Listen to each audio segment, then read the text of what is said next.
Well, we're here at the press conference for Dillian Whyte's fight against Tyson Fury. No Dillian Whyte today. We do have Tommy Fury though. Tommy, what have you made of everything we've seen so far today? Like I said before, time and time again, this is the Tyson Fury Roadshow. It doesn't really matter if Dillian Whyte doesn't show up, for this whole promotion. The 100,000 people plus that are coming, they're all coming to see Tyson, and it's plain and simple for that to see. Dillian Whyte can try and play these mind games, but he's coming up against the best mind game player in the world, so I don't think he's going to fare too well. Were you as a team expecting him to come today, or did you always know in your heart of hearts that he probably wouldn't be turning up? Yeah, no, definitely. We all turned out in force, took up a full carriage on the train, expecting it to go off today, but obviously it's a no-show, and that's up to him. Like Tyson said on the stage, it's doing himself an injustice, because when we look back in time at this, mammoth event, there's going to be no pictures of Dillian Whyte, there's going to be nothing of Dillian Whyte, and it's going to be his own fault for not turning up to events like this. Is there disappointment that he's not here? Can you understand it at all why he wouldn't be here for what I guess it is? Well, it is the biggest event of his life. Yeah, definitely. I mean, I myself can't see why he wouldn't turn up. He's getting paid the most money that he's ever going to see in his life, and it's going to be the biggest stage that he's ever going to be on in his entire life. So I'd want to soak it all up, but Dillian Whyte's his own man. I'm sure he's got his reasons why he didn't come, but I think it's a silly move, to be fair, and a very unprofessional one. What do you think happens in this fight? Tyson's clearly a clear favourite, but we know what Dillian can do when he's inside the ring. Yeah, definitely. I think Tyson ends this fight when Tyson wants to end the fight. This fight will go whichever way Tyson wants it to go, because the golfing class here is completely different. You've got one man who's going down as an all-time legend, and another man who's just a mandatory. That's all Dillian Whyte is in the opposite corner. He's here, he's come to collect his few quid, take a beating, and that's it.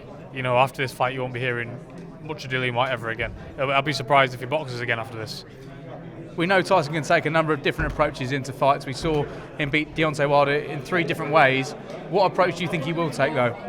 Tyson is coming for the knockout. He's coming for the knockout.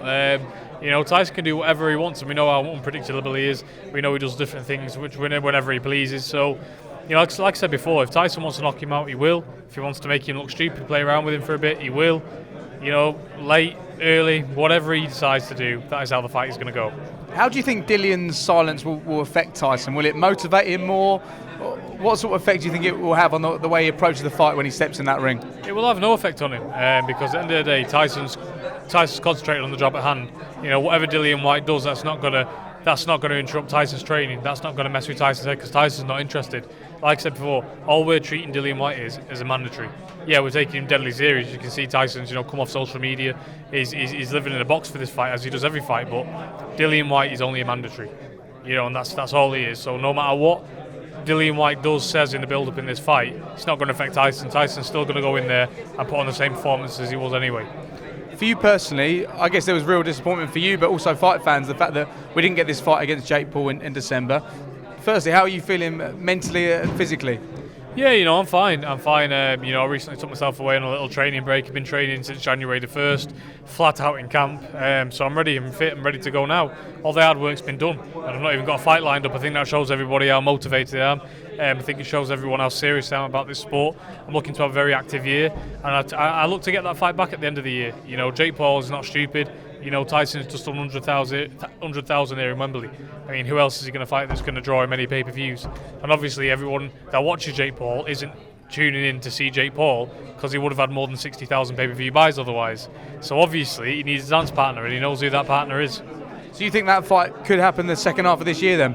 Yeah, definitely. I intend to get a victory out on the undercard. That's the plan. That's what's in the works at the minute. And then we intend to look at that fight for back end of the year. I wanted to ask you before we finish about judging in boxing, because I'm sure you watched the Josh Taylor v Jack Catterall fight at the weekend. Many fans left very disappointing with the judging of that. What did you make of it, and how can we get into a situation where something like that doesn't happen again? I'm not sure. I mean, I wasn't in when the fight was on. I've only seen the highlights, and I'd be a liar to say that I've seen the full fight when I haven't. So I'm not about to comment on something that I haven't seen all the way through.